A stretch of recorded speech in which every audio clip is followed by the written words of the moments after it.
Beliau gosok-gosok sampai busa sabun itu hilang, busa sampo itu hilang. Allah ganti dengan kesegaran jasmani. Kepala suku ini tiba di rumah tidur dari jam 3 sore sampai jam 9 pagi hari berikutnya.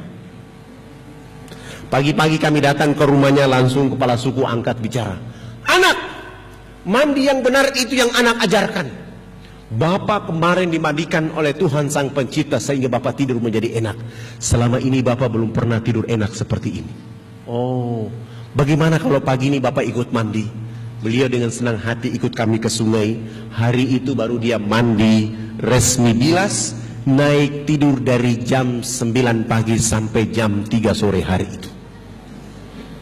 Setelah dia bangun tidur, di sana ada kecerdasan dan pencerahan. Dia mulai ceramah kepada 28 titik kampung adat beliau. Besok pagi yang berkumpul di lapangan dekat sungai itu sebanyak 3.712 orang. Laki, perempuan, tua, muda, besar, kecil dalam keadaan koteka seperti tadi datang untuk mengikuti pelajaran mandi menggunakan sabun mandi. Karena kami bawa sabun hanya 7 karton, tidak cukup, terpaksa 1 sabun dibagi 4, dan kami memulai pelajaran mandi kepada saudara-saudara kita di sana. Dari jam 8 pagi sampai jam 12 siang belum tuntas. Saya skorsing pelajaran mandi karena kami mau sholat duhur. Saya bilang sama kepala suku, kami mau sholat duhur, maka yang sudah mandi jangan pulang, yang belum mandi juga jangan pulang. Nanti selesai sholat duhur kami akan melanjutkan pelajaran mandi. Kami kalau sholat duhur atau sholat di pedalaman itu tidak bisa sholat di atas permukaan bumi, harus membuat panggung karena babi sangat banyak. Sehingga kami 20 orang naik di atas panggung, sementara 3.712 orang mereka dulu di bawah panggung yang sudah mandi maupun yang belum mandi. Begitu kami naik di atas panggung dan salah satu dai dia qomat, lalu saya takbir. Allahu Akbar. 19 dai itu juga takbir Allahu Akbar. Begitu kami takbir, 3.712 orang yang sudah mandi maupun yang belum mandi duduk di bawah panggung, semuanya serentak berdiri berputar keliling panggung sholat seakan-akan kami itu Ka'bah. Mereka tawaf keliling panggung sholat itu.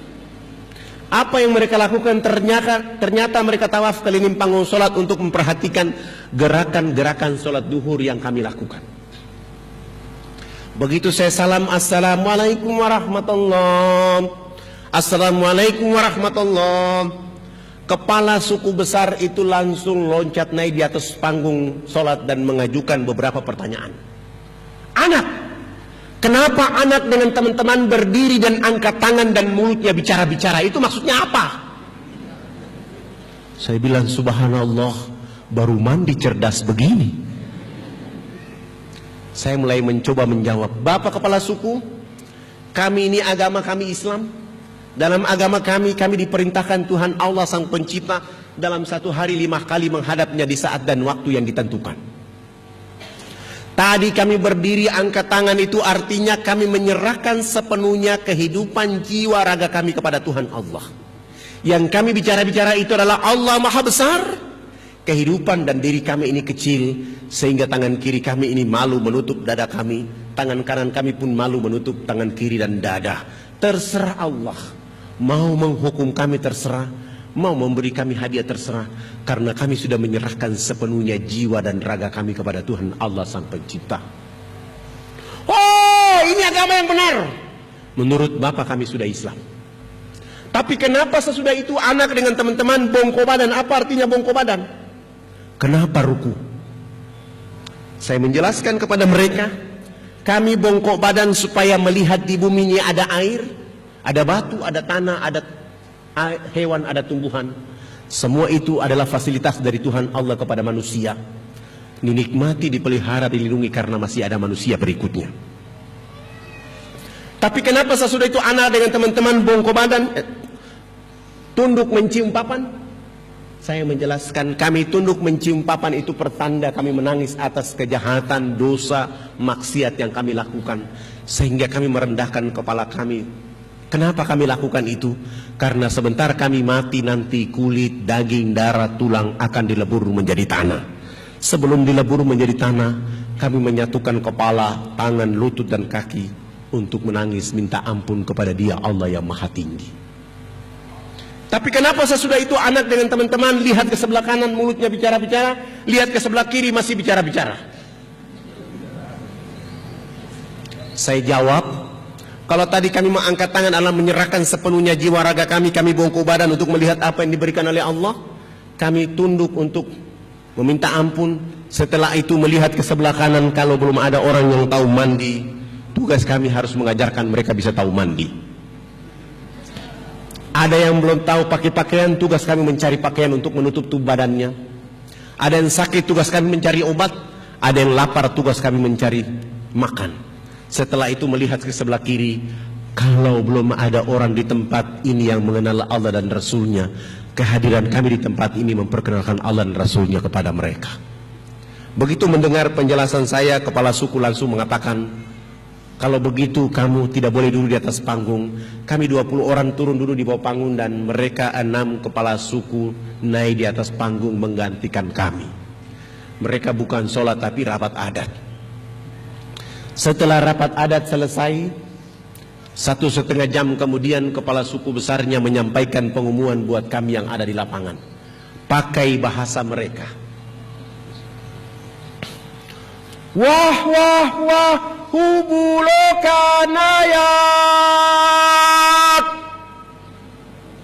Saya kasih contoh seakan-akan saya kepala suku, Bapak Ibulah masyarakat waktu itu. Saya ini orang fak-fak, saya tidak tahu bahasa itu. Saya tanya kepada orang yang ada di samping saya, apa yang dimaksud oleh kepala suku. Ternyata kepala suku memberikan bahasa itu. Keberuntungan buat kami 20 orang yang berdakwah. Spektakuler. Hari ini kita bahagia. Hari ini kita gembira karena anak-anak ini sudah datang mengajarkan agama yang benar. Dalam rapat adat kami menyatakan kita semua yang berkumpul di lapangan ini mengikuti agama yang diajarkan anak-anak ini. Begitu kami 20 orang mendengar kata-kata ini langsung sujud syukur dan menangis kepada Allah Subhanahu wa taala. Terima kasih Allah ya Rabb. Kami belum menyebut namamu ke dalam dada mereka. Kami belum menyebut nama kekasihmu Muhammad sallallahu alaihi wasallam ke dalam hati mereka. Kami hanya bawa rizkimu berupa sabun, sampo, odol dan sikat gigi datang ke tempat mereka. Kuatkan dakwah ini, lalu kami berhadapan dengan 3.712 orang, tapi kami semua tidak sanggup. Ketika kami melantunkan 2 kalimat syahadat, kami semua 20 orang harus mencucurkan air mata. Haru kemudahan dari Allah Subhanahu wa taala. Lalu kami berdiri dan mengantarkan 2 kalimat syahadat kepada mereka. Asyhadu an la ilaha illallah wa asyhadu anna Muhammad Rasulullah. 3.712 orang mengucapkan 2 kalimat syahadat tanpa beban sedikit pun, oleh karena hadirnya hidayah dan petunjuk Allah kepada mereka.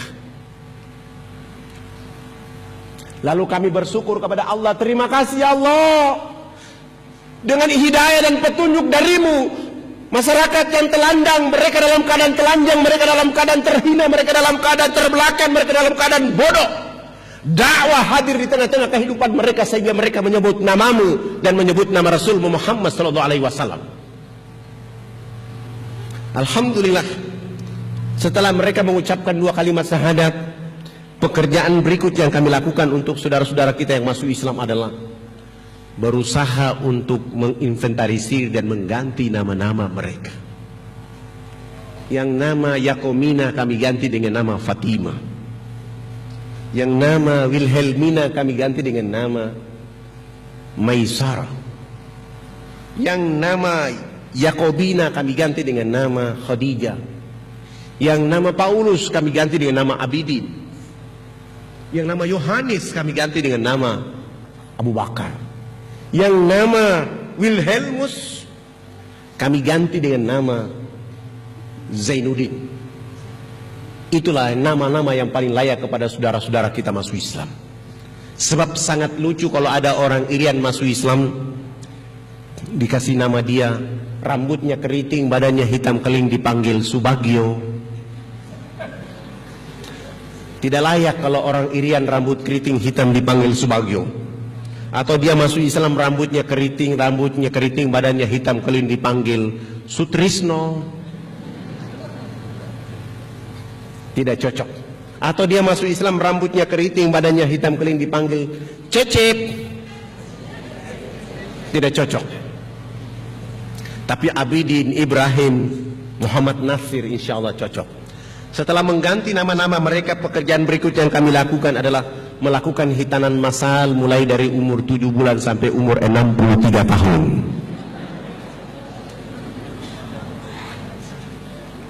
Alhamdulillah, kami dibantu oleh ayahanda Haji Letnan Kolonel Mulia Tarmizi. Kami menghitan saudara-saudara kita di sana. Sesudah itu beliau menulis surat supaya mengantar kepala-kepala suku menghadap Presiden Soeharto di Jakarta. Alhamdulillah, kepala-kepala suku ini sudah pakai celana panjang, sudah pakai kemeja, bahkan sudah pakai jas, tetapi belum bisa pakai sepatu. Karena ukuran kakinya waktu itu nomor 47. Tidak ada jenis sepatu itu, terpaksa kami menggunakan sendal jepit kelebihan tumit. Naik pesawat Wamena Jayapura, Jakarta, Makassar. Saya bawa mereka keliling kota Makassar melihat pembangunan di Makassar. Sesudah itu kami melanjutkan perjalanan ke Jakarta. Alhamdulillah, tiba di Jakarta malam hari. Kami turun dan menuju Wisma Haji Jalan Jaksa, Jakarta Pusat. Perjalanan itu kepala suku melihat lampu kedap-kedip warna-warni. Kepala suku mengeluarkan kepalanya dari dalam mobil melihat di luar, lalu beliau bicara, Presiden macam apa hanya bangun Makassar, Presiden macam apa hanya bangun Makassar. Saya bilang sama beliau, nanti kita ketemu Presiden baru Bapak bicara begitu. Maksud saya nggak usah ribut dalam mobil. Setibanya di Wisma Haji kami tidur, bangun pagi sholat subuh. Sesudah itu mandi, sarapan dan menuju ke istana. Alhamdulillah, Pak Harto berkenan menerima kami, tapi ditunda, dipindahkan dari istana ke rumahnya di Jalan Cendana. Kami kembali ke Wisma Haji istirahat. Selesai sholat asar hari itu menuju rumah Pak Harto di Cendana. Begitu kami datang, kepala negara berdiri di depan rumahnya menyambut kehadiran kepala-kepala suku sambil salaman dan berpelukan. Senyum ciri khas dari Pak Harto kepada mereka. Sesudah itu kami dibawa masuk ke ruang tamu, dikasih makan, dikasih minum, dikasih oleh-oleh oleh Pak Harto. Dan Pak Harto minta supaya kepala suku besarnya konferensi pers. Lalu kepala suku besar konferensi pers. Bapak tidak pantas jadi presiden. Presiden macam apa hanya bangun Makassar, Presiden macam apa hanya bangun Jakarta. Pemilu nanti saya akan bicara supaya Haji Muhammad Soeharto tidak boleh lagi dipilih jadi presiden. Kepala suku ini bicara pakai bahasa Wamena, Pak Harto juga tidak tahu. Karena kepala suku ini bersemangat, Pak Harto memiliki positive thinking dan minta diterjemahkan. Dan saya harus menggunakan siasa menerjemahkan bahasa ini. Dan saya mulai menerjemahkan. Bapak Presiden yang terhormat, hari ini kepala-kepala suku sungguh bahagia bisa bertemu dengan Bapak Presiden. Dan kepala suku menyatakan bahwa Haji Muhammad Soeharto layak jadi Bapak Pembangunan Nasional. Dengan cara inilah Pak Harto langsung menelpon Menteri Agama. Kepala-kepala suku ikut diberangkatkan haji pada tahun itu juga. Dengan cara itu Pak Harto menelpon Menteri Sosial, kami dibantu 417 unit rumah layak huni. Dengan cara itu Pak Harto menyumbang 1000 karung pakaian serba baru, 600 karton sampo, 600 karton odol, sikat gigi, dan dakwah Jakarta Wamena tidak boleh menggunakan kapal laut tapi menggunakan pesawat Hercules dari Halim Perdana Kusuma. Dan beliau juga menyumbang 28 masjid kepada 28 kampung yang masuk Islam di saat itu. Alhamdulillah, perjalanan dakwah terus hidup. Mereka mulai tumbuh, bahkan hari ini di lokasi ini sudah ada satu pesantren namanya pesantren Darul Istiqomah yang gurunya dan mudirnya kami sengaja mengambil dari Bantul, tinggal di situ dan mulai merubah saudara-saudara kita di daerah-daerah Wamena agar mengenal Islam. Alhamdulillah, nanti kalau ada kesempatan dari masyarakat Kediri yang mau berkunjung ke Wamena, jangan ada di kotanya, usahakan jalan kaki 175 km ke dalam, tinggal di sana beberapa hari. Tidak ada satupun yang sanggup menahan air mata di saat waktu duhur, asar atau maghrib atau subuh. Orang akan mencucurkan air mata karena ada anak rambut keriting hitam keling mengumandangkan suara azan, seakan-akan di saat itu Bilal hadir di tempat itu. Saya bergeser lagi ke Jayapura, ke Biak. Ketika bergeser ke Biak berdakwah, saya sudah berdakwah selama 5 hari, ketemu lagi seorang pendeta yang bernama Alexander. Beliau mulai menggunakan kekuatan untuk mengusir saya dari sana. Beliau mengatakan, segera keluar dari kota ini. Saya bilang, abang, kenapa, alasan apa saya tidak boleh ada di sini? Anda segera tinggalkan kampung ini dan tidak boleh bicara Islam di negeri ini. Saya bilang, abang, saya orang Irian Islam, abang orang Irian Kristen. Saya berhak bicara Islam di sini. Kenapa? Karena agama pertama yang ada di Irian adalah agama Islam. Dan agama Kristen masuk ke Irian diantar oleh orang Islam. Maka saya berhak bicara Islam di sini.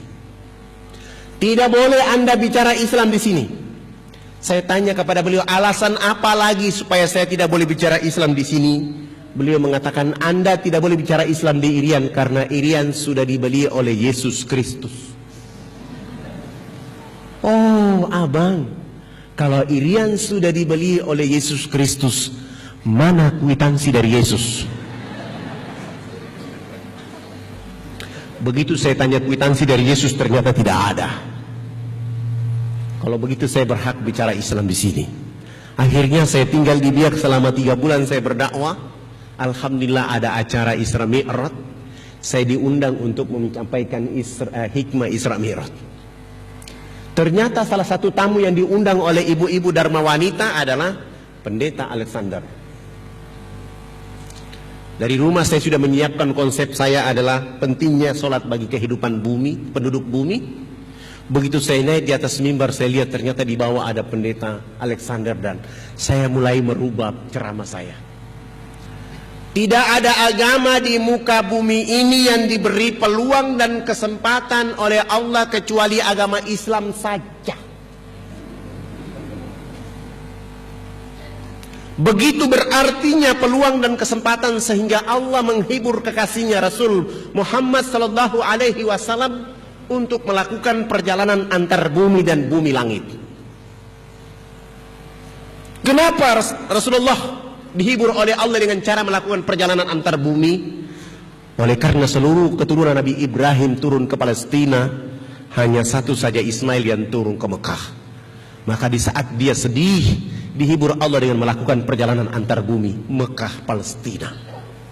Dalam perjalanan bumi itu ada 2 wajah yang tidak boleh dilupakan, dilalaikan, ditinggalkan, didiamkan, yaitu Masjidil Haram dan Masjidil Aqsa. Sesudah itu mulailah dari Masjidil Aqsa ke Sidratul Muntaha. Naik ke Sidratul Muntaha menerima apa? Pintu peluang dan kesempatan. Siapa orang yang tidak sholat subuh, dia telah kehilangan pintu peluang dan kesempatan dari Allah. Siapa orang yang tidak sholat duhur, asar, maghrib, isya, dia telah kehilangan kontrol peluang dan kesempatan dari Allah Subhanahu wa ta'ala. Rumah boleh terbakar, harta boleh hilang dan dicuri oleh orang, tetapi sholat 5 waktu tidak boleh, 1 waktu pun tidak boleh ketinggalan. Dan itu hanya ada pada agama Islam saja. Agama lain selalu berkata, tugas Tuhan menciptakan dunia dan isinya, sesudah itu Tuhan istirahat di surga, urusan dunia Tuhan tidak boleh ikut campur. Nanti mau masuk surga cukup menyebut nama Yesus, langsung masuk surga, enak aja. Sengaja saya bicara begitu supaya di bawah ini tersinggung. Alhamdulillah, begitu saya turun dari mimbar, beliau mendekati saya dan beliau bilang sama saya, Pak Ustadz, saya juga hadir. Oh, Mana kwitansi dari Yesus? Begitu saya tanya kwitansi, ternyata dia marah. Pak Ustadz, saya tersinggung dengan ceramah Ustadz tadi. Mohon maaf, ini acara orang Islam. Saya tidak ceramah di acara umum. Saya tidak tahu kalau abang ada di sini. Bagaimana kalau kita dialog antar umat beragama? Saudaraku, abangku, saya orang yang tidak suka dialog antar umat beragama. Kenapa? Saya bawa orang Islam, abang bawa orang Kristen di ruangan. Kita berkelahi dan bunuh-bunuhan, saya tidak mau. Boleh dialog dengan saya hanya 4 mata 4 telinga. Dan dialog 4 mata 4 telinga hanya bicara Bible dan Kristen saja. Nanti kalau dialog Bible mengatakan agama Kristen agama yang benar, Pak Pendeta bawa saya ke gereja baptis dan umumkan bahwa Fadlan sudah masuk Kristen. Bagaimana jika Bible memberi isyarat bahwa Islam agama yang benar? Ya, saya juga masuk Islam tapi jangan dibiak. Kami sepakat dan malam itu kebetulan acaranya hari Sabtu sore, langsung beliau sewa hotel. Dan saya sudah kasih satu persyaratan, dialog kita di tempat yang ada AC, ada tempat tidurnya 2 dan tempat dialog harus Bapak yang bayar. Beliau sepakat dan malam itu langsung menyewa hotel. Saya bilang jemput saya selesai sholat Isya. Subhanallah, selesai sholat Isya beliau datang di posko dakwah, bawa mobil Kijang yang bertuliskan Laskar Kristus. Saya bilang ini orang hebat. Begitu saya naik di atas mobil dan saya mulai baca Bismillahirrahmanirrahim wa mursaha inna rabbira ghafurur rahim. Runtuhlah Laskar Kristus malam hari ini. Begitu kami 2 jalan menuju penginapan, saya bilang, abang malam ini saya bahagia karena saya lihat abang jadi muridnya Yesus. Oh, tidak usah kita bicara di sini. Ternyata beliau sudah mulai emosi. Memang saya memainkan emosinya.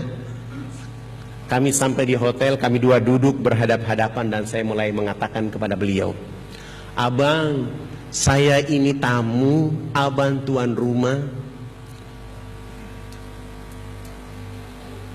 Karena abang tuan rumah, saya minta tolong abang yang berdoa duluan. Lalu beliau memimpin doa ala mereka. Saya kutip doanya. Ya Bapa kami dalam surga, dituduskan dengan namamu di bumi seperti di surga. Terima kasih Tuhan, Engkau telah mempertemukan aku dengan seorang domba tersesat. Aku jadikan dia atas nama Engkau, Yesus Juru Selamat abadi selama-lamanya. Saya dengar dalam doa dia bilang, saya domba tersesat. Setelah dia bilang amin, lalu saya mulai baca doa rukyat. Saya mulai merukyat dia malam itu. Setelah saya rukyat dia malam itu, saya tutup dengan Al-Fatihah. Dan saya mulai bilang sama beliau, saya adalah tamu abang tuan rumah. Saya tidak tahu isi ruangan ini. Bagaimana kalau saya bertanya duluan? Tolong ceritakan kepada saya pada tanggal berapa Babel turun, di mana tempat turunnya Babel, dan apa kata-kata Yesus ketika menerima Babel. Beliau buka Amsal, Ulangan, Yesaya, Paulus, Markus. Dia tidak ketemu. Lalu beliau bilang sama saya, Pak Ustadz, saya tidak ketemu ayat ini. Supaya abang tahu Babel itu benar, tolong bantu saya lihat Yesaya 12 ayat 29. Akan datang seorang nabi, diajarkan kitab kepadanya dengan kata-kata baca. Nabi itu mengatakan, aku tidak dapat membaca. Ayat ini memberi isyarat kepada seluruh orang Kristen bahwa akan hadir Al-Quran dengan sempurna. Maka tidak boleh lagi Babel berlaku di atas muka bumi. Karena Babel itu hanya untuk Bani Israel saja. Supaya abang lebih kuat, tolong lihat Amsal 15. Tidak pantas Tuhan itu berdoa, tidak layak Tuhan itu minta tolong. Di ayat lain, Tuhan ketika disalib, Yesus ketika disalib dia berdoa dan minta tolong. Elia sabaktani, tolonglah aku Tuhan, tolonglah aku Tuhan. Kalau sudah demikian yang dilakukan oleh Yesus, maka Yesus tidak layak menjadi Tuhan. Kami bahas 2 ayat ini sampai jam 2 malam. Dia bilang, Pak Ustadz, saya besok mau ke gereja dan kita istirahat. Alhamdulillah, saya masuk wudhu kembali. Saya tidur, begitu saya buka bed cover, saya lihat ternyata dia belum tidur. Dia masih menggunakan satu ilmu lagi, yaitu mau menghipnotis saya malam itu. Saya mulai menggunakan ayat kursi dari bed cover itu sambil saya tiup ke arah dia. Alhamdulillah, saya yang bangun sholat subuh, dia yang ketiduran. Begitu dia bangun sholat subuh, dia mandi selesai langsung ke gereja. Sampai ke gereja, dia mengundurkan diri di gereja dan dia dikejar oleh jamaah pada tahun itu. 3 jari kakinya dipotong, yang membuat dia yakin tentang kekuasaan Allah dan Islam. Harusnya ketika jarinya dia potong, yang keluar dari kakinya adalah darah. Ternyata setetes darah pun tidak ada yang keluar. Dia lari menuju penginapan. Begitu dia masuk dalam kamar, baru darah berhembus keluar.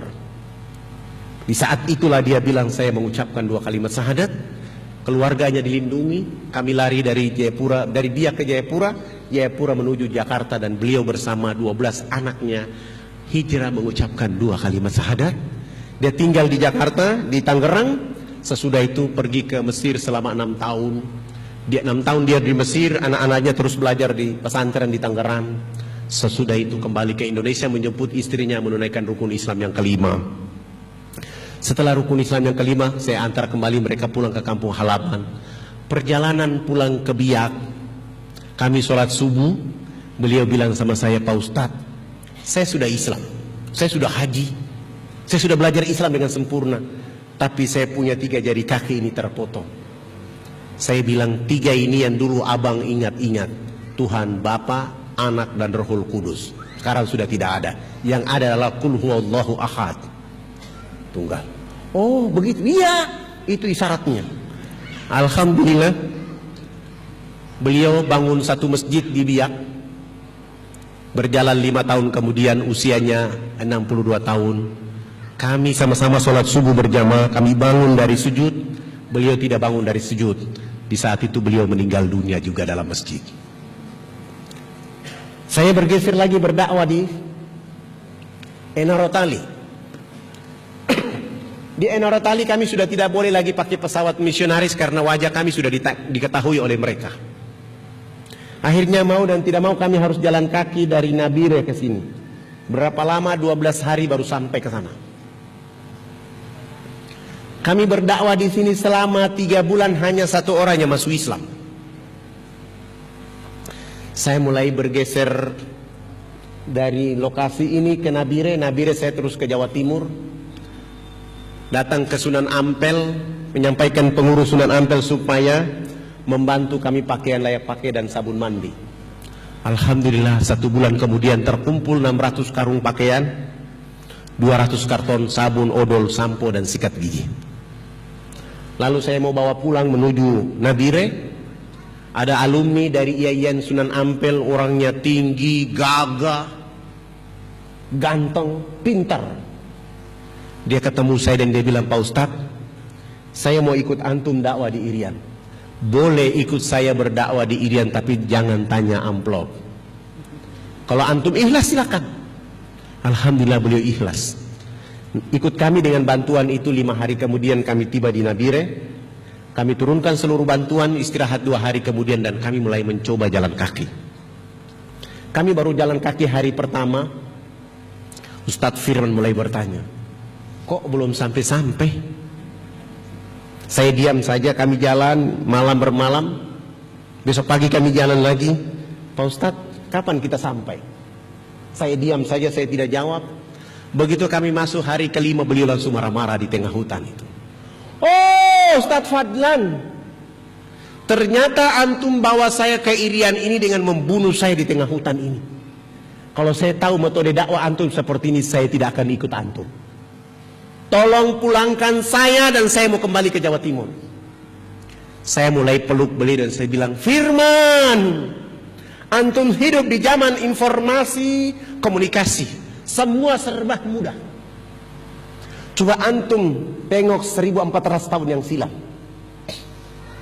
Seorang anak manusia di dalam rahim ibunya, ayah kandungnya meninggal. Begitu lahir ke atas permukaan bumi, air susu ibunya kering. Ibunya menawarkan kepada penduduk kota Mekah untuk menyusui. Semua orang menolak. Jangan kamu menyusui bayi yang tidak ada. bapaknya. Begitu dibawa menghadap Halimatus Sa'diyah, suami Halimatus Sa'diyah marah-marah. Wahai istriku, kita butuh upah, kita butuh uang. Jangan kamu isi bayi yang tidak ada orang tuanya. Wahai Firman, 6 tahun kemudian bayi ini tidak menyaksikan ibunya lagi. Dia dirawat oleh kakeknya Abdul Muthalib. 2 tahun kemudian bayi ini menjadi yatim piatu, tidak ada ayah, tidak ada ibu. Tapi yang kau tahu bayi itu adalah Rasulullah Muhammad SAW. Dengan tegar melakukan dakwah, dengan santun menyampaikan dakwah. Ente tidak pantas jadi umatnya Muhammad. Antum tidak pantas jadi beragama Islam. Silakan antum pulang sendiri. Di sana ada binatang buas, ente mau mati-mati aja. Kami mau berdakwah. Bahasa saya ini sengaja saya lakukan supaya dia semangat. Dan dia bilang, kalau begitu Pak Ustadz, kita jalan lagi. Alhamdulillah, kami jalan sampai 12 hari, tiba di lokasi. Kami berdakwah selama 3 bulan, tidak ada satupun yang masuk Islam. Saya mulai bilang sama beliau, Ustadz, ini tidak ada orang masuk Islam karena niat antum yang salah. Tapi ada metode dakwah untuk membungkus niat antum supaya dakwah ini hidup. Bagaimana kalau antum anani kakak dengan anak kepala suku? Hah? Maaf Ustadz, saya tidak bicara gagah, saya tidak bicara ganteng, saya bicara dakwah. Jangankan antum, ana juga tidak akan mau menikah dengan orang di sini. Tapi untuk metode dakwah kali ini antum yang paling cocok. Aduh Ustadz, kalau begitu kasih saya kesempatan, saya istikharah selama 7 hari dulu. Akhirnya Ustadz Firman istikharah 7 hari berturut-turut. Pagi-pagi begini dia ketemu saya dan wajahnya antara gembira dan sedih. Kenapa lagi wajah antum? Pak Ustadz, saya sudah istikharah selama 7 malam tidak ada jawaban lain kecuali cahaya putih. Alhamdulillah, ente wajib menikah anak kepala suku. Bagaimana caranya? Ustadz, kita pakai strategi dakwah. Lalu saya lapor di kepala suku, anak perempuan tertua yang bernama Yakomina itu kami bawa dia jalan kaki, tutup auratnya, kami bawa jalan kaki ke Nabire dan kami bawa dia ke Jawa Timur. Yakomina ini sampai ke Surabaya, masuk Islam dan kami ganti nama dia dengan Aisyah. Dia tinggal selama 3 tahun 6 bulan di Mojokerto. Kerjanya adalah ngaji masuk salon.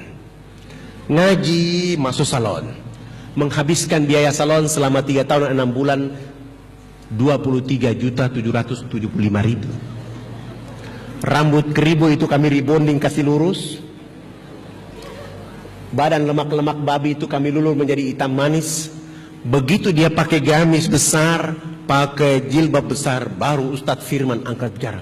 Iya ya Ustadz, kalau orang Irian dipoles kayak orang Yaman. Dulu ente mengeluh. Alhamdulillah, si Aisyah ini 3 tahun 6 bulan itu mulai cantik kembali. Dan 3 tahun 6 bulan dia mampu hafiz dus 28, 29, 30. Dan 3 tahun 6 bulan dia mampu menghafal 112 hadis. Dan mulai bisa ceramah di tengah-tengah kehidupan teman-temannya. Akhirnya Firman menikah dengan Aisyah. Setelah akad nikah saya mulai kasih pengumuman bahwa kedua hamba Allah ini tidak boleh tinggal di sini. Mereka harus dibawa ke kampung istrinya. Alhamdulillah, saya bawa istrinya, kami bersama suaminya kami pulang. Sampai di Nabire saya mulai mutar otak saya, bagaimana keadaan supaya wanita ini tetap cantik. Karena kalau kami jalan kaki, keringat selama 12 hari bisa membuat dia kembali ke habitatnya. Akhirnya saya mulai bilang, seluruh jamaah kita harus menjaga sholat 5 waktu kita. Kita menjaga bacaan Al-Quran kita selama 1 bulan. Alhamdulillah, 53 hari kemudian ada pengumuman bahwa 43 hari kemudian ada pengumuman bahwa ada pesawat angkatan udara mau terbang ke sini. Saya ke sana melapor dan kami 7 orang bisa ikut. Saya mulai bilang sama suaminya, yang besok berdakwah bukan antum, bukan saya. Tapi yang berdakwah adalah istri antum. Supaya dakwah ini besok hidup, suruh pakai jilbab putih, gamis putih, sepatu putih, kaos kaki putih. Kalau ada kacamata warna putih kasih pakai juga. Alhamdulillah, besok pagi di airport saya lihat ternyata putih-putih. Saya tanya ke kacamata, ternyata tidak ada. Saya bilang sudah bisa kita mulai. Kami mulai terbang sampai ke lokasi ini, tidak ada airport. Akhirnya kami dilepas pakai jaring satu persatu. Begitu kami turun satu persatu dan saya bilang sama petugas, penumpang yang terakhir adalah perempuan ini. Saya kasih minyak wangi dan nanti begitu dia ijat tangga ini disiram dengan minyak wangi. Alhamdulillah, begitu di perjalanan kena baling-baling, akhirnya gamisnya melambai-lambai. Orang dari bawah kampung berteriak, malaikat datang di kampung. Begitu dia turun berdiri di tengah-tengah kerumunan masyarakat yang ada di kampung itu, langsung dia ceramah pakai bahasa mereka. Saya ini dulu nama saya Yakomina, hari ini nama saya menjadi Aisyah. Saya bisa bicara seperti ini, saya bisa cantik seperti ini, saya bisa berubah seperti ini. Karena 3 tahun 6 bulan saya pergi ke negeri sana, mereka merubah saya menjadi manusia yang beradab. Dulu seandainya saya tinggal di kampung ini, saya tinggal di atas potensi kekayaan dari Allah, tetapi saya seperti binatang di negeri ini. Dan hari ini bapak ibu keluarga saya di kampung itu seperti dilakukan oleh orang-orang asing di negeri ini. Dia ceramah kurang lebih 1,5 jam. Ada seorang penginjil perempuan angkat tangan. Hai Yakomina, kami bersedia masuk Islam, tetapi kami juga cantik seperti kau. Suaminya bilang sama saya, Ustadz, di tengah hutan ini salon mana yang mau datang? Saya bilang urusan salon urusan saya, yang penting mereka sudah ada niat. Kami tinggal 1 minggu kemudian, saya mulai turun jalan kaki kembali ke Nabire. Saya ke Makassar, kumpulkan uang dari masjid ke masjid. Alhamdulillah dapat 35 juta. 15 juta itu khusus untuk beli belas kencur, alat dulur, rebonding. Seorang daya harus begitu. Setelah alat-alat kecantikan itu sudah siap semuanya, saya mulai tanya salon mana yang bisa bantu dakwah. 1 bulan, 3 bulan 10 juta. Alhamdulillah ada kelompok Wardah. Saya bayar mereka 10 juta dan saya bawa mereka. Kami sampai di sana ada Hercules dan kami terbang ke sana turun.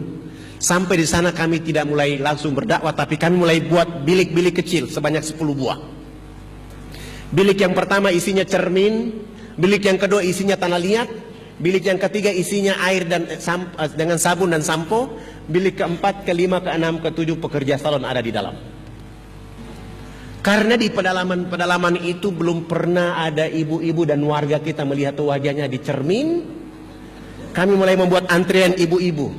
Ibu yang pertama begitu dia buka horden bilik yang pertama, dia natap masuk ke dalam, wajahnya di cermin, ketakutan dan lari keluar. Di dalam ada setan. Wah, ini pasti bukan setan, wajahnya sendiri. Bukan ibu, itu bukan setan, wajah ibu. Tidak Pak Ustadz, kami lihat masuk, dia lihat keluar, makanya saya lari keluar, itu setan itu. Oh tidak, itu wajah ibu. Kalau ibu tidak percaya silakan sini, ibu masuk, coba ibu angkat tangan. Tangan siapa? Iya ya, beta putangan ya. Saya putangan maksudnya. Itu wajah ibu. Oh, saya kira itu makhluk lain. Alhamdulillah, bergeser ke bilik yang kedua. Tahara pakai tanah liat sehingga lemak-lemak babi yang mereka pakai bertahun-tahun itu hilang. Lalu menggunakan sabun mandi dan sampo di bilik yang ketiga. Begitu digosok menghasilkan harta dari tubuh badan mereka setebal kabel telepon. Pindah di bilik yang ketiga, keempat, kelima, keenam. Di bilik yang ke-9 mereka sudah pakai gamis, tapi rambutnya masih jabri kiri kanan, ditutup lagi dengan jilbab. Lalu mereka melihat di cermin di bilik yang ke-10, 662 akhwat mengucapkan 2 kalimat syahadat bersamaan dengan 175 kakak di tempat itu. Walaupun di lokasi ini semen 1 sak 1.400.000, kami tidak peduli, yang penting masjid bisa dibangun di tempat itu. Alhamdulillah, kekuatan dakwah itu terus tumbuh berkembang, dan hari ini bahkan teman-teman dan umat Islam yang berkumpul menjadi jamaah IKADI pada bulan Desember yang lalu sempat menitipkan acara Jambore Dakwah Internasional yang menghadirkan 1.500 anak plus 2.500 warga untuk mengikuti kajian Islam selama 15 hari di tempat itu dalam rangka menjaga kekuatan dakwah, sehingga alhamdulillah Islam menjadi tumbuh. Dan mohon doa Kami akan membangun sebuah masjid terbesar ukuran 30 kali 30 di Jayapura dan di beberapa tempat dengan nama masjidnya Masjid Isa bin Maryam, atau dalam bahasa Inggrisnya kami menyebut Masjid Yesus bin Maryam. Kita ingin ceritakan kepada saudara-saudara kita bahwa Isa atau Yesus itu manusia biasa yang jangan dijadikan menjadi penyembahan, tetapi dia adalah orang yang diberi wahyu dan utusan oleh Allah Subhanahu wa taala. Dan kami terus bekerja dengan rapi terus menerus karena doa dari seluruh masyarakat Kediri, umat Islam yang ada di Kediri, sehingga kami melakukan dakwah tidak dengan kekerasan tetapi dengan pandangan yang telah didakwakan oleh Rasulullah Muhammad SAW, sehingga kami terus melakukan. Bapak Ibu yang dirahmati oleh Allah, saya bergeser lagi ke Manokwari. Tahun 2002, waktu sudah habis ya? Sudah habis? Saya bergeser ke Manokwari bulan puasa tahun 2002. Saya ceramah di Manokwari malam nuzul Quran. Saya ceramah di atas mimbar dan waktu itu ternyata ada siaran radio regional 2 FM Manokwari. Tapi panitia tidak kasih tahu saya, sehingga saya ceramah di atas mimbar itu begini. Tidak ada kitab suci di atas muka bumi yang dibaca dan didengar mendapat pahala kecuali Al-Quran. Rasulullah Sallallahu Alaihi Wasallam bersabda, la aqulu alif lam mim harfu, walakin alifun harfu, walamun harfu, wa mim harfu. Rasulullah Sallallahu Alaihi Wasallam bersabda, alif lam ini bukan satu huruf. Alif satu huruf, lam satu huruf, mim satu huruf. Setiap orang yang membaca satu huruf pahalanya 10 derajat. Sementara buku-buku yang lain, kitab suci yang lain dibaca dari pagi sampai dengan sore, tutang gigi yang sakit tapi tidak ada pahala sedikit pun. Ternyata ada ketua Dewan Gereja Manokwari, namanya Pendeta Saulieno, mendengar suara saya itu dan pagi-pagi beliau marah-marah. Begitu sholat subuh selesai, saya masih baca Quran menunggu waktu duha. Di waktu duha beliau datang dan marah-marah di situ. Siapa yang tadi malam ceramah bahwa tidak ada kitab suci di dunia ini dibaca dan didengar dapat pahala kecuali Al-Quran? Itu akan membuat kita tersinggung. Begitu beliau datang dan saya ketemu, saya bilang, Bapak, saya ini puasa. Saya puasa, jadi kalau Bapak ribut-ribut seperti ini akan mengganggu puasa saya. Bapak katanya bicara cinta kasih, bicara kasih sayang, tapi kok Bapak ribut pagi-pagi ini? Kalau mau bicara dengan saya, bicara dengan tenang. Alhamdulillah, beliau mulai bilang sama saya, Pak Ustadz, hari ini umat Kristen di Manokwari marah karena Pak Ustadz ceramah tadi malam. Saya bilang, saya ceramah itu dikhususkan kepada umat Islam. Kalau ada siaran lewat radio itu hanya untuk menguatkan umat Islam yang tidak datang ke masjid. Tapi kalau Bapak tersinggung, saya tidak menyinggung apa-apa dalam ceramah saya itu kecuali mendorong umat Islam untuk membaca Al-Quran lebih rapi. Bagaimana kalau kita dialog antar umat beragama? Boleh, tapi hanya 4 mata 4 telinga. Persyaratannya gampang, dialog di tempat yang ada AC, ada tempat tidurnya 2, dan tempat dialog harus Bapak yang bayar. Dialog kita tidak bicara Quran dan Islam, tapi kita bicara Bible dan Kristen. Nanti dalam dialog Bible mengatakan Kristen agama yang benar, pendeta bawa saya dan Kristenkan saya. Tapi bagaimana Bible memberi isyarat Islam agama yang benar? Ya, saya juga masuk Islam tapi jangan di Manokwari. Alhamdulillah, dia pulang ke rumah. 2 jam kemudian dia sewa hotel dan dia jemput saya. Begitu kami sampai di hotel, beliau bawa Bible tahun 74, 75, 76, 77, 79, 80 sampai 95. Sementara saya bawa Bible dari tahun 61, 62 sampai 2002. Justru buku Bible saya lebih banyak daripada dia. Sampai di sana, saya suruh beliau berdoa. Setelah berdoa selesai, saya berdoa lagi menurut agama Islam. Saya mulai bertanya kepada beliau. Tadi abang protes saya tentang saya bilang Al-Quran dibaca dapat pahala. Tolong bilang sama saya, tolong abang baca Matius 7 ayat 21-23. Begitu dia buka Bible ayat ini, dia baca, tapi dia baca pelan. Begitu dia buka, dia baca pelan-pelan. Saya bilang, bagaimana saya bisa berdapat pahala kalau abang pendeta baca Bible pelan-pelan? Baca yang tegas kayak kami di Islam. Bismillahirrahmanirrahim. Abang juga baca Bible harus keras supaya saya bisa mendengarnya. Lalu beliau membaca ayat ini.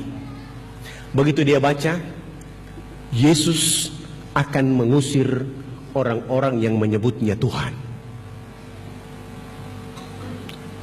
Bagaimana menurut Bapak Pendeta tentang ayat ini? Pak Ustadz, ayat ini salah cetak. Begitu dia bilang salah cetak, saya mulai bilang sama beliau, kami di Islam Al-Quran itu kalau satu bentuk huruf saja salah cetak, Al-Qurannya dimusnahkan pada tahun itu dan digantikan dengan terbitan yang benar dan baru. Saya bawa Bible tahun 61 sampai 2002, isi informasinya salah, sama. Itu berarti ini benar. Hanya kalian yang baru belajar dari Ustadz. Beliau langsung mengatakan, tidak perlu kita perpanjang dialog lagi. Saya masuk Islam, tapi jangan di bulan puasa. Kalau bisa habis lebaran bawa saya dialog. Masuk Islam. Alhamdulillah, beliau masuk Islam tahun 2002. Setelah Hari Raya Idul Fitri, beliau masuk Islam. Sesudah itu dihitan di Jakarta. Waktu itu kami hitan dia di Bandung. Setelah dihitan di Bandung, langsung pergi haji. Satu-satunya jamaah haji yang pergi haji dalam keadaan luka hitanan belum sembuh adalah beliau. Setelah naik haji, di perjalanan haji, istrinya telepon dari Manokwari, Pak Pendeta ada di mana ini? Dia bilang sama istri, jangan panggil saya pendeta mama, saya sudah masuk Islam sebagaimana dalam Bible menyatakan kepada kita, pergilah engkau mencium batu hitam, engkau membersihkan jiwamu, engkau membesarkan jiwamu, engkau membersihkan jiwamu, engkau menjadi hamba yang paripurna dalam hidup. Maka saya masuk Islam supaya saya cium batu hitam ini, supaya saya menjadi orang yang bersih. Terserah mama, mama mau masuk Islam atau tidak terserah, tapi mama perlu tahu, ketika nanti saya sampai ke Jakarta, banyak ibu-ibu di Jakarta yang menunggu saya. Subhanallah, istrinya akhirnya terbang dari Manokwari dan ikut masuk Islam di Jakarta, menjemput suaminya. Hari ini beliau menjadi ketua Merapi itu di Manokwari untuk membantu dakwah kami. Bapak Ibu yang dirahmati oleh Allah Subhanahu wa taala, kekuatan dakwah itu dilakukan oleh karena satu, hanya ridha dan rahmat Allah semata. Kita jaga agama ini bersama-sama. Indonesia ini mau maju, umat Islam negeri ini mau bermartabat, umat Islam negeri akan menjadi potret umat Islam di dunia apabila memahami Islam dengan baik dan benar, mendakwakan Islam dengan baik dan benar, dan menempatkan Islam benar-benar menjadi tangguh dan kuat dalam segala kehidupan. Sehingga Islam itu mencerdaskan semua orang, baik tingkat RT, RW, kecamatan, kota, kabupaten, bahkan provinsi dan seluruh. Maka kita akan menemukan orang-orang Islam yang menebarkan kecerdasan, orang Islam yang menebarkan pencerahan, bahkan menjadi rahmatan lil alamin dalam kehidupan kita. Siapa orangnya? Rasulullah Muhammad sallallahu alaihi wasallam. Siapa yang mengikutinya? Sahabat-sahabat Nabi. Siapa lagi yang melanjutkannya? Para alim ulama. Siapa lagi yang meneruskannya? Para dai-dai. Marilah kita bersama, para ustazah-ustazah, para mubalik-mubaligah, yang mereka siang malam bagaimana mengantarkan dakwah ini ke depan pintu hati hamba Allah manusia, sehingga mereka mengenal Islam dengan tangguh dalam kehidupan itu. Sebelum saya akhiri, saya persilahkan di antara Bapak Ibu yang mau bertanya, saya persilahkan.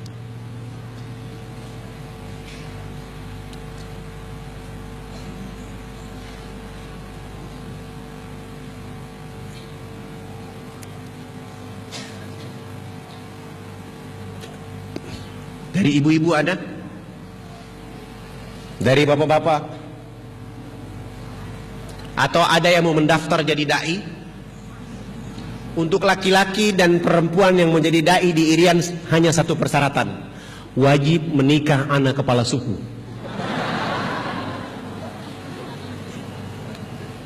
Jadi kalau ada ikhwan di sini yang sudah punya istri di sini, jangan bawa istri nikah di sana. Istri di sini tetap sah, istri di sana juga sah. Sauran Dayak harus begitu. Kenapa? Nanti ada anak dari Irian mendoakan suami dan keluarganya di sini. Begitu juga nanti dari sini mendoakan suami dan bapaknya dan istrinya ada di sana. Supaya kekuatan Islam itu menjadi baik. Siapa tahu keturunan dari Irian itu yang soleh, dan siapa tahu keturunan yang dari Kediri itu yang soleha, sehingga menjaga dakwah ini. Kalau tidak ada, saya cukupkan sampai di sini saja. Burung Irian, burung cendrawasih. Cukup sekian, terima kasih. Wabillahi taufiq wal hidayah. Wassalamualaikum warahmatullahi wabarakatuh.